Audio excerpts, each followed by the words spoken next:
Alrighty, and ready to go. On the left-hand side, we have Brickhouse, and on the right, it is Brie-Steppers. For the side of Brickhouse, in the blue, we got Dizzy Wingman on the Deathwing, Zesty on the Stukov, Little Soul on the Joanna, Shyborg on the Lunara, and Tater on the Zuljin. On the right-hand side, we got Brie-Steppers. We've got Slipping Horse on the Thrall, which is actually going to be Crash Lightning. Man, we have two really good betting things. Anyways, lower on the Rainer, Lunchbox Leoric, Muter, I think is how you say their name, on the May, and Squared on the Tyrande. Alrighty, let's go ahead and check out bottom lane, because that's where our first big engagement will be. We'll see Deathwing into the Leoric top. Oh, Wisp, it connected. GG, well played. Let's go to next game. Present me with your thing, Baha. Oh my god, chat, why are you so lewd? Oh my god, chat.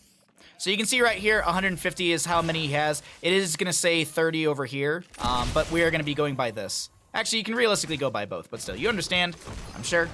Let's continue talking about the game. We totally did have Trash Lightning stacks, yeah. Who gets quests done first, Thrall or Zuljin? That would have been a very good one, Apocalypse Shovel. I didn't realize. That would have been such a good bet. Oh, that would have been such a good bet. Well, anyways, you've got another 20 seconds to get your prediction on the Zuljin bet on whether or not he will finish his stacks by the end of game. And let's go ahead and see what happens here, as we do have a little Wisp up into, Sentinel from Tyrande into the top lane. There's going to be a little Lunar Flare, no connection onto anyone. We do have a very far forward May, pops the Cryo Freeze, but it's not going to be enough, and that is going to be first blood in favor for the side of Brickhouse. Thrall, 4 stacks on his level 1 Crash Lightning, 5 actually, as he picks up one more around this bottom lane camp. Some plans? Yeah, I got some plans for Jesting. Sip. I mean, it's just cool. It's all I can say is that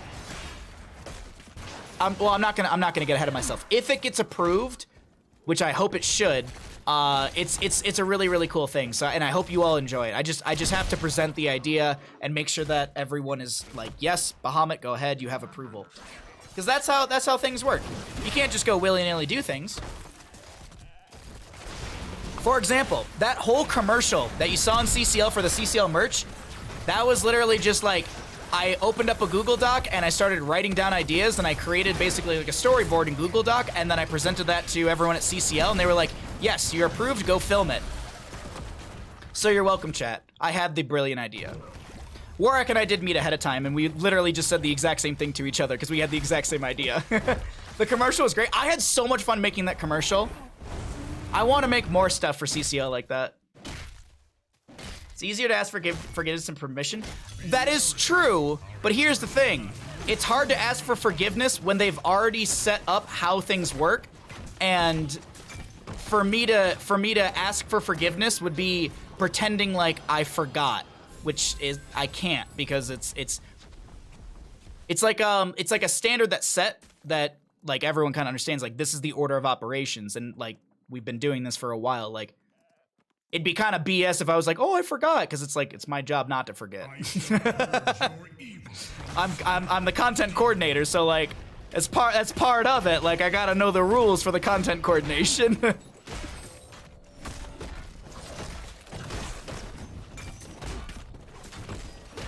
What were you thinking? I remember when I gave that, I asked Jesting to record that.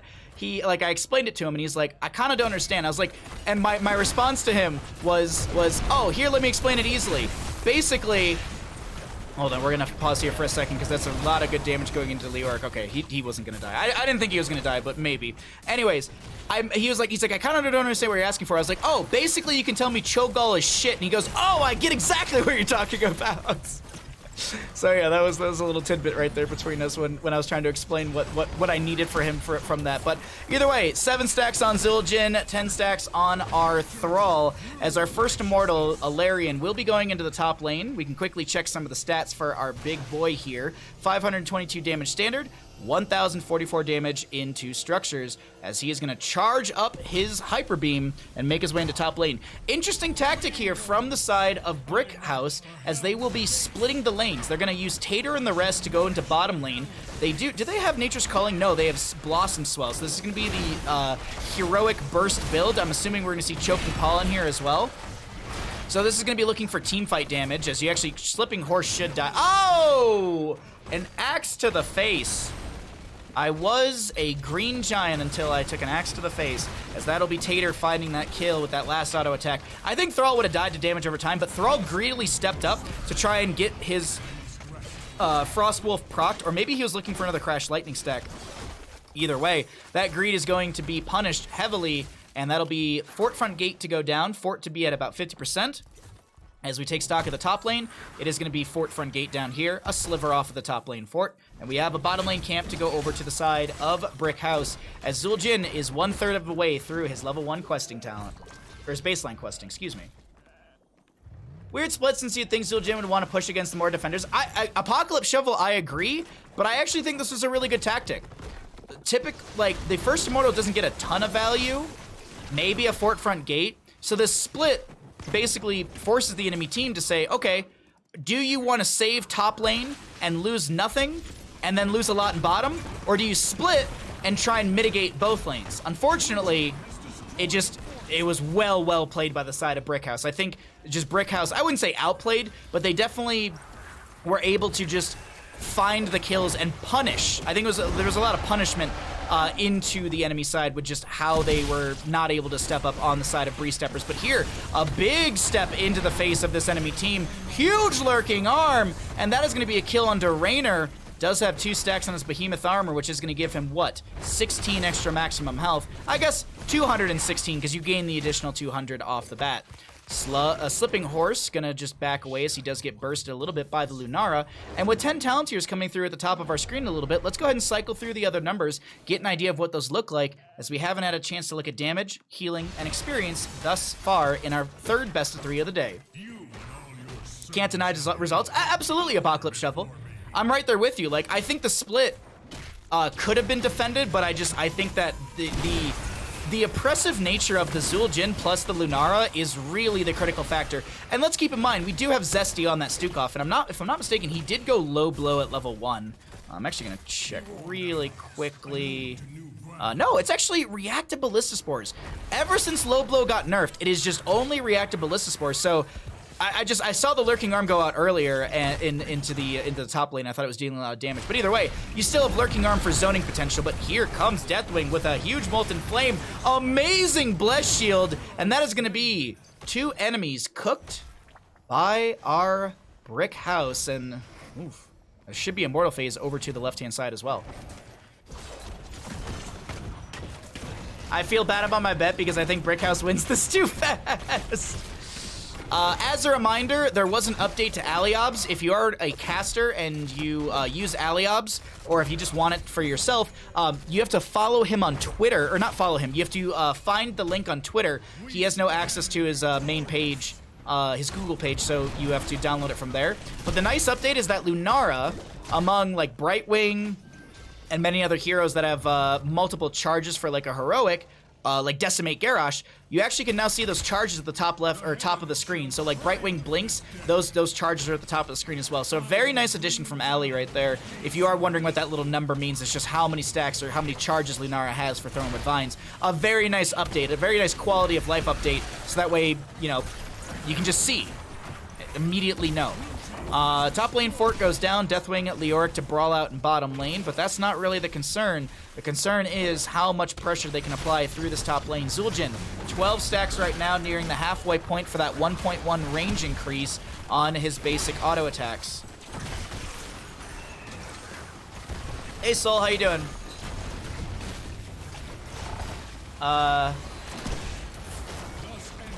Last Malkir, I think is how I say your name. How you doing? Also, thank you for the follows as well. As Stukov does go down, Reactive Ballista Spores will not save him this time. Joanna, big subdue. Yep. I saw Joanna double back, and I was like, she is going to feed for this. And there's nothing wrong with that. I honest to God feel like a lot of times to be able to finish out Subdue, you kind of have to greed a little bit. And I saw the Joanna, and I was like, yep, I would do the exact same thing in this moment. I would have double backed, I would have gone for the Condemn, and I would have gone to finish out that quest. It's not a necessary thing. The big thing to consider is that now Punish always slows by 80%. Before you had to proc this by hitting 2 enemy heroes or more, now it's just always 80. And 80% slow is huge. 80% slow is very, very slow in Heroes of the Storm. There's only a couple things that have like anything higher than that. Like Earth Grasp Totem from Rhaegar. That I believe is 90%. Murden with his Dwarf or Heavy Impact, I believe that's 80%.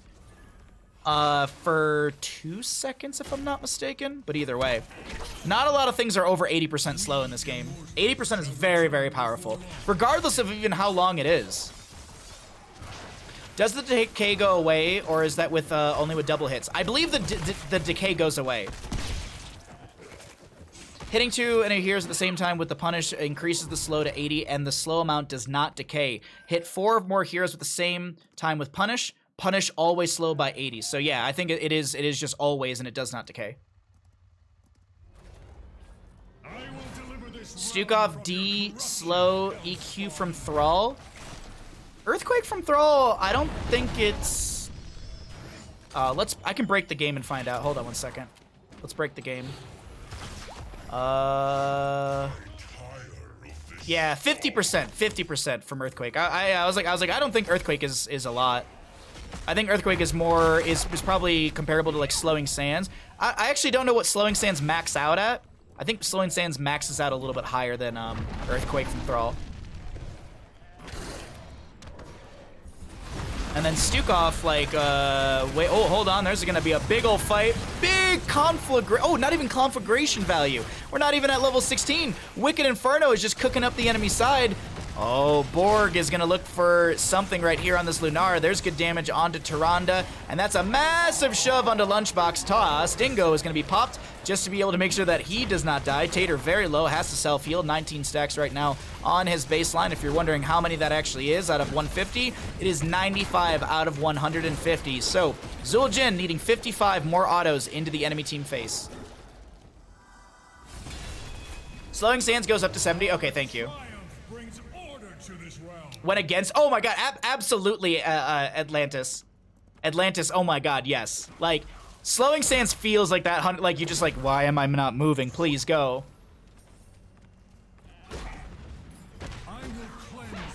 Stukov trying to kill the Zul'jin. He's just like, hey Zul'jin, don't you want some more auto attack stacks? Here's a Leoric right next to your face. You are also in one-shot potential from him. We have found ourselves about 3 levels up in favor for the side of Brickhouse, as they will continue to siege in through the bottom lane with this very well-shielded Immortal. Zul'jin at 19 stacks right now. Massive shove from Stukov, pushes back the Tyrande. Icing in from the Mei, a little bit of slow. Healing pathogens spread around by the Stukov, as we do have Alarian still stepping in. Speaking of stepping in, Zul'jin was trying to find a few more auto attacks into the enemy's team face, but we'll play it safe and back away a little bit here. Deathwing to land on the ground. Slipping Horse looking for the Sundering. Does split Zesty and Saul into the enemy side. Joanna, I think, might have used the Blessed Shield right there to be able to back away, and Zesty is the one who lives. It's Thrall to go down. Mei to fall, Leoric to fall. It's a triple kill, make it a quadra kill in favor for the side of Brickhouse, as this is going to be core assailed. 130 stacks for the Zul'jin. 130 stacks at the end of the game. That is your final amount for him, and that'll be game number 1 over to the side of Brickhouse. GG, well played. Is Earthgrass Tome the largest slow at 90%? I do think so, actually. Neither of them finished stacks. 2 stacks away, 20 stacks away. Shameful. Does Zul'jin finish 150 baseline stacks? No. He was at 130 at the end of the game. So the payout goes to our doubter side.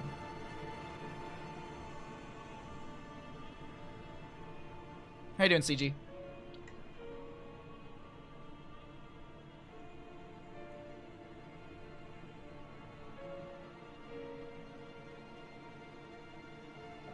delicious green tea. I'm on a green tea kick lately. I should go buy some more green tea, actually. Like, different flavors. Big Hefty Chonker. No. Thanks for the follow. What a name. That's a good name.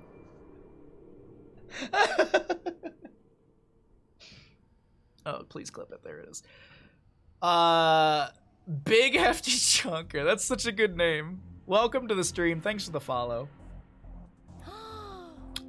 Dizzy, thank you for the follow as well. Good Deathwing play. Very good Deathwing play. All right, there's some talents for anyone that wants to see them, and then we'll get into our next map. Did I miss the draft order, or did you just jump straight into game? Straight into game. Live cast to games at 6 o'clock PDT, so that's in 3.5 hours.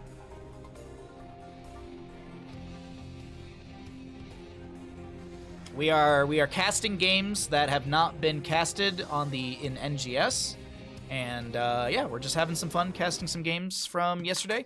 Tomorrow is more casting as well. Tomorrow we're gonna be doing casting, but it's gonna be my afternoon stream after my CCL meeting, and then usually Thursdays I only stream for like 3 to 4 hours.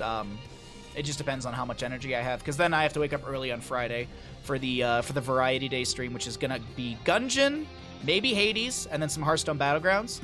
And then I'm going to get out of here and enjoy my weekend. But that's Friday. That's a ways away. We still have Thursday. I've got to go eat dinner at 6:30. Can you please delay the live game until I get back? I'm sure they will understand. Oh, yeah, sure, Softbird. Yeah, absolutely. Honest to God, by the time you're back... Oh, wait, no. You have to eat at 6:30. I was going to say, by the time you're back, the draft and everything will be over, and maybe we'll be in game 1, but... If you're going to eat dinner at 6:30, then yeah, you might miss out on it a little bit. Seen some casters show the NGS download screen, the draft screen, but it's more work. Yes and no. The hero's profile shows the wins and losses, and it's an awkward screen to capture, so I just don't feel like doing it. I know Heroes Lounge has a very, very good like website for this. It's built into their own website, so you can view it from there. The Heroes Lounge I always do, but NGS I don't do because the Heroes profile link gives you the wins and losses, and it just kind of spoils things. And it's hard to make sure that you don't accidentally show it, because so Heroes Lounge, when you load into the screen, I can't scroll up far enough. I can only scroll down, and scrolling down doesn't spoil anything. Whereas the Heroes profile, it's like you can scroll up and down. You have to kind of capture it just right. What is a full beard stream? Do we not currently have that? No, my beard is tucked into itself. My beard, I trimmed 6 inches off my beard at the start of the year, and that was when my beard was well below my belly button. So yeah. Yarp. I mean, I've done Decker Kane cosplays where I had my full beard out. I just don't do it very often because one time someone said something mean to me and I couldn't handle it, so I never again. Let's do a fun prediction here. Let's do a fun prediction. Which team gets first full curse? Because we're going to Curse Hollow.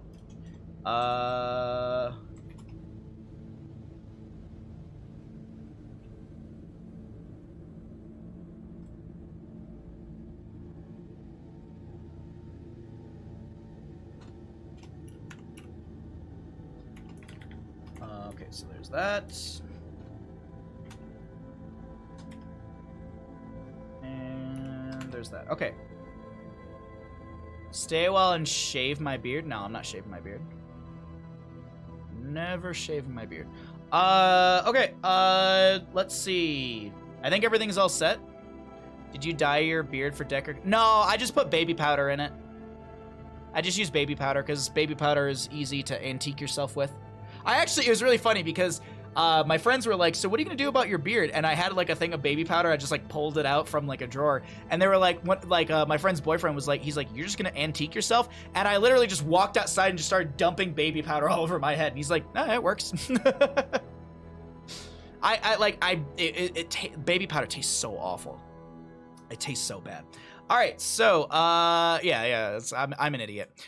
We have a really fun game here, so I'm gonna start the prediction Which team gets first full curse? So that's 3 out of 3, blah, blah, blah. You understand how Curse Hollow works. Start the prediction, start the game. Let's go ahead and get into it, because this is a treat. Ladies and gentlemen, we got a Cho'Gall game! I didn't even know it was a Cho'Gall game. We got a Cho'Gall game. Fuck yeah. Twitch prediction time. Which team gets the first full curse? Brickhouse or Brie-Steppers? We head into map number 2. My apologies, I did not update the team scores. There you go. And let's go ahead and get into this. Cho'Gall game. And it looks like they're up against a Juice Pirates? Is this a Juice Pirates right here? Are we looking at Juice Pirates? Raynor, Artanis, Sanctification. Let the battle begin. Looks like this Dahaka won't brush stock, and they will stay well in vision. All right, you got about a minute left on your Twitch predictions. Get them on in. Oh, that's a very nice combo, carrying the plastic horse. That's actually kind of adorable. That is actually kind of adorable. He's carrying the giant plastic horse. Bottom lane, here it is. This is going to be boss lane. It is the aggressive side boss lane, but if you're able to steal it away, then hey, you have boss lane that's closer. Boss lane in this side. The reason I'm talking about it this way is because boss in this lane has to go all the way around like that. Boss in this lane, it just immediately gets in and starts threatening onto fort, or it gets closer to the keep a little bit faster. So slight optimization. Like if you're ever playing a Vikings composition, that's actually something you want to consider. Like, okay, if you're going to Warhead Junction, let's say you're in Storm League, you're going to Warhead Junction, your friend wants to play Vikings, you get a really good composition that sieges and is a very good core, like a Sylvanas, Greymane, a Nubarak, and like, let's say Deckard or Rhaegar, you know, some sort of healer. Even Stukov. You put those 4 in top lane on Warhead Junction because that's the boss lane. Meanwhile, the Vikings handle mid and bottom, and then you push hard top, open up an advantage, take boss, and just constantly pressure out top lane. Raynor's perfectly fine as a Greymane replacement. Hyperion does a lot. Oh, absolutely, Chess, absolutely. Weird how the Deckard Kane talk made me think about Green Army Manskins, and both Raynor has it, Cho'Gall Horse. And oh, I didn't even notice that. Oh, sorry, I didn't even notice that.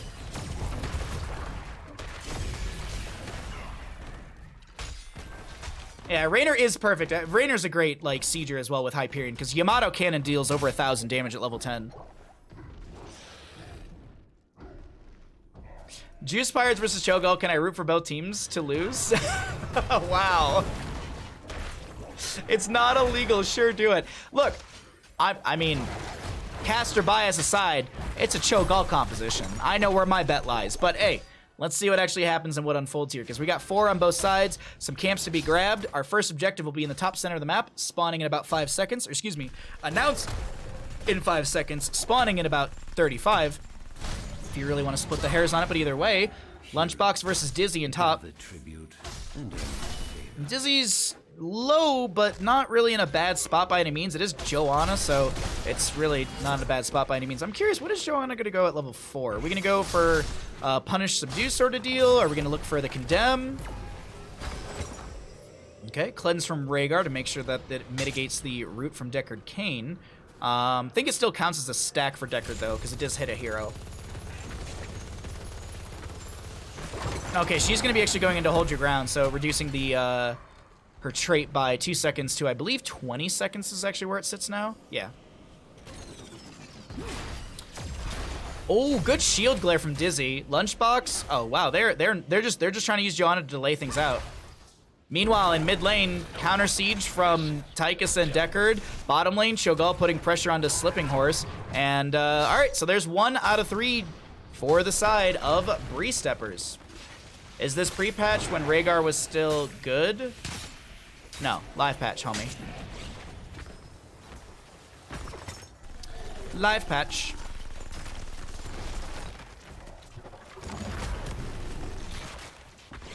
Blue team. Oh, Oh, I'm sorry. I was drinking tea and stretching, and that's going to be Raynor going down. First blood of the game, actually, in bottom lane, as Cho'Gall is going to be looking to open things up. But let's actually take a look into mid lane. Oh, I thought we were going to see something happen here, but no. We have the members backing away of Brickhouse. Not going to be any sort of threat. Decker Kane at 4 stacks on the Scroll of Identify at level 1. Does have a couple different little questing factors in there as well. Cho'Gall, bottom lane, free siege. I grow tired of your petty squabbling. Gather tribute. Earn my favor. Alrighty. I'm looking around the map right now and seeing what the setup is. It's going to be top left for the next objective, so by statistics, I believe the third one will be bottom right, since we had top center, top left, should be bottom right. That's the old way you used to have to actually do the math and figure it out, but either way. Also, fun fact about this map, if you did not know, the first tribute of this map is RNG, but it's slightly less than the rest. It's either top center or middle bottom. Or I guess bottom center. So it looks like the Decker King gets this for free, and what sort of counter siege do they find in bottom lane? This is already what's happened over here on the right. Boss is up because we're 5 minutes into the game. Pretty standard in Heroes of Storm. Boss timers are always 5 minutes. Curse Hollow, you can always hear, not Curse Hollow, excuse me, Towers of Doom, excuse me. You can always hear the boss laugh his way in at 5 minutes into the game. Or Warhead Junction, you get the boss up at 5 minutes as well. Anyways, siege into bottom lane, looks like they have found parity. One less sidewall, but it's really not that big of a deal. Sidewalls don't give experience, they just give vision to the enemy side. And they also open things up for you. Scroll of Ceiling on to Slipping Horse, but no follow-up from Cho'Gall just yet, as we're going to go ahead and cycle through the other numbers. We have another tribute. This is going to be on the bottom right, as I predicted, because I am a god gamer. A little bit of poke here and there from Cho'Gall. Does have the return bounce as well. Mid lane fort goes down all of this. So while they were sieging in the bottom lane against a Cho'Gall and a Deckard, that's going to be a stay while and listen catching too. Cho'Gall doesn't wake them up. Really good play. There's a nice Twilight Hammer into a few of these members. The Lieutenant Morales is a little split. Raynor goes down to Tychus Grenade. Squared trying to back away. No level 10 just yet from our red team. And Litator is going to be going in a little deep, but the Cho'Gall is not going to be threatened for death. We've already seen the talents on the left, but the talents on the right, pretty standard. I'm assuming it's going to be a Bloodlust Rhaegar. I don't see a Ancestral Healing finding as much value as Bloodlust to be able to just siege, because I believe it does give you attack speed on top of attack, a lifesteal on top of that. But either way, let's see what happens with that level 10, when it's picked up. And let's also see, when is this Juice Pirates composition going to be coming into play? Because right now, they need to defend around this objective. If they give this over, it is going to be Curse in favor of Brickhouse.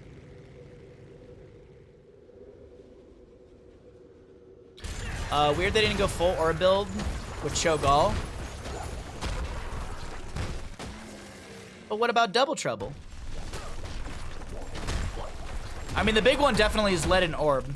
Absolutely Leaden Orb. Wait, there is no Orb at 7, is there? There's no Orb at 7. Usually this is like, I usually take like Power or something like that.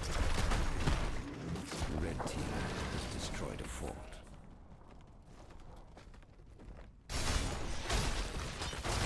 They juiced into the top lane fort.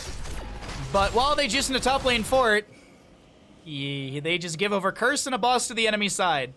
Alrighty, there you go. A little anticlimactic, I'm not gonna lie. Cho has a talent for 7. Does he? Maybe I'm blanking. Maybe I'm thinking of 13 for Cho'Gall. We can check later. Either way, that is gonna be first full Curse in favor for the side of Brickhouse. Brickhouse will be the one to get Curse here, and they will also find a kill or two in top lane, as that's Artanis going down. Lieutenant Morales to fall as well. Can I break game and find out? Will it show me Cho or Gulls? There's no way for me to switch between the two, so I can't check. I can only check the Cho player. There we go. Break out of that really quickly. And Curse continues. Boss through bottom lane, handled by a Raynor. Joanna pushing up the mid. Cho'Gall and friends managing top. And we're having another decent lead to the side of Brickhouse.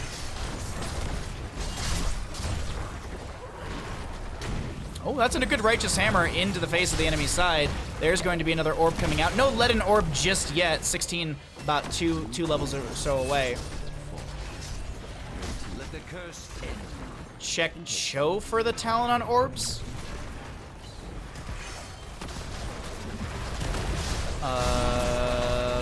Either way. Barrage coming out. Ooh, that's a very good stay a while and listen. Is there any... Okay, they're going to be woken up anyways. All right. Well, bottom lane keep goes down. A lot to be opened up overall through the map.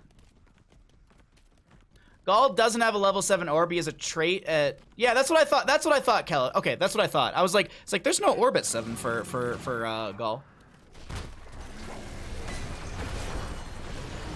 All right, they're going to go... Oh, my God. They're denying the Morales, the rest of the team to get it. Okay, Sanctification used. They're going to go keep. Hyperion comes out. Rainer's not able to get in. So they give up keep for boss.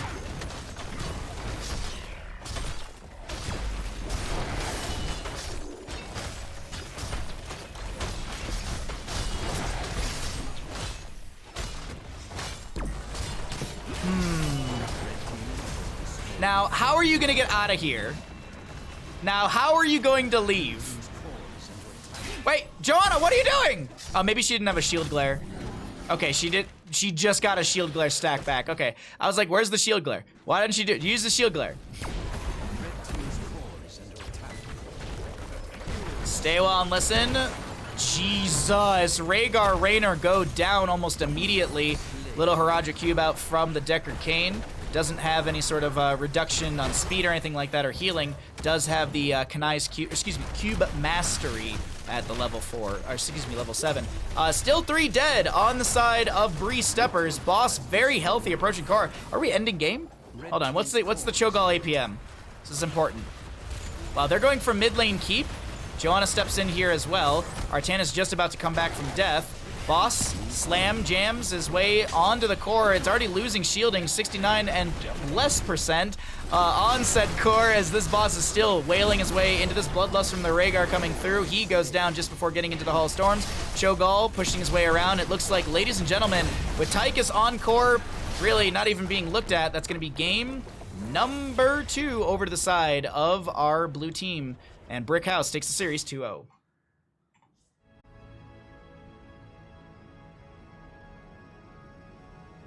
This is the strangest juice I've seen in a long time. It's delicious, though.